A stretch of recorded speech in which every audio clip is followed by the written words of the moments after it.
Hello, everyone, and welcome back to another episode of the CBL X's and O's podcast. Today, I've got Tom O'Connor joining me, and we are set to review what was round 3 in the Northeast Conference. And it was a great weekend of basketball, Tom. Yeah, absolutely, Matt. It's great to see a lot more games getting played this weekend as we now progress almost a third of the way through the season, which is a little bit different to say, but no, it's great to see. Let's start off in the men's division, and Albury hosted Wangaratta Saturday night and were able to run out, 34-point victors, I think that adds up to be? Yeah, absolutely. Obviously, probably just a bit more experience in that side. Sammy Hawkins, Sam Webb just leading the way as they have done to start the season for Albury, and Wangaratta just struggling to find their momentum in that game. Clearly got no issue of putting points on the board, just defensively need to be able to lock in a bit more. Certainly, and Benalla travelled down the highway to Wallen and were able to go in to the Wallen home court and steal the W away from them.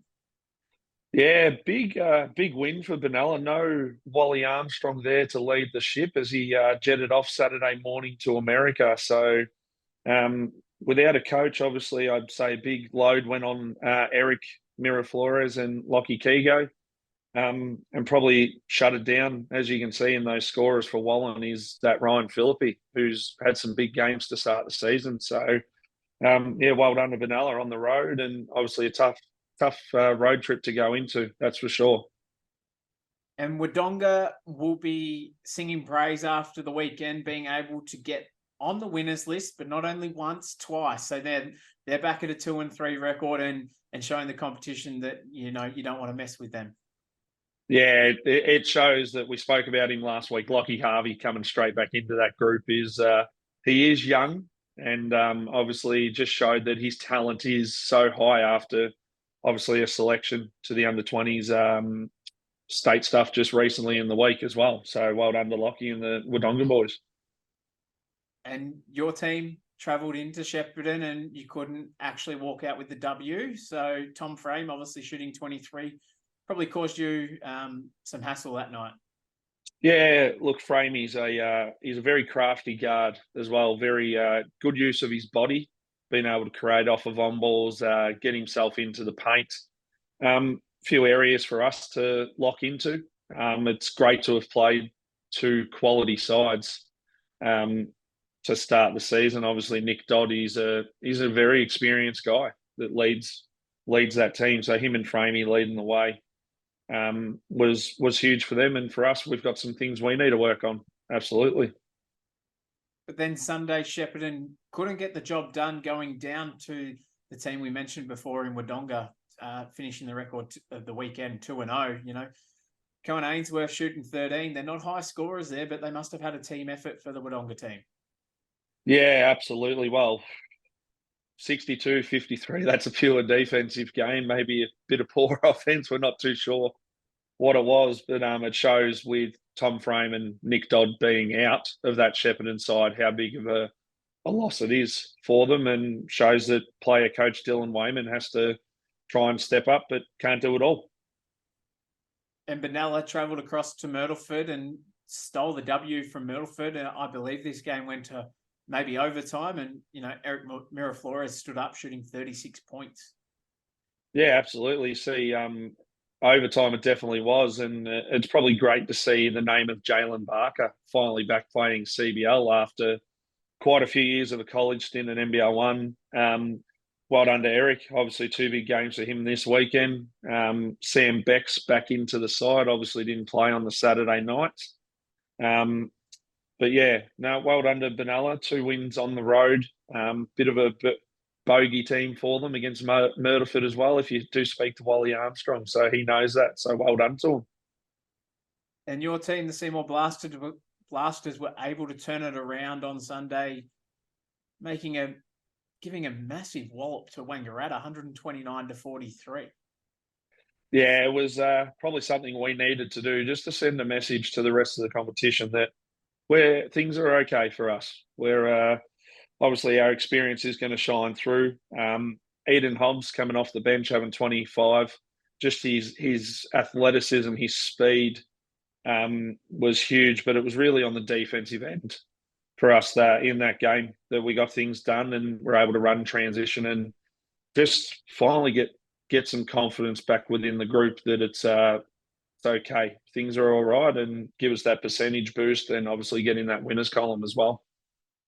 And let's just take a quick look at the ladder. We have Albury sitting on top with a 3-0 record. Benalla sitting just slightly below them in second with a 5-0 record. So they're the two teams that are currently undefeated, and it'll be great to witness both them teams battle each other in the coming rounds. We then have Wallen and Myrtleford sitting in third and fourth to round out our top four. And it's closely followed below by Shepparton, Wodonga, Seymour.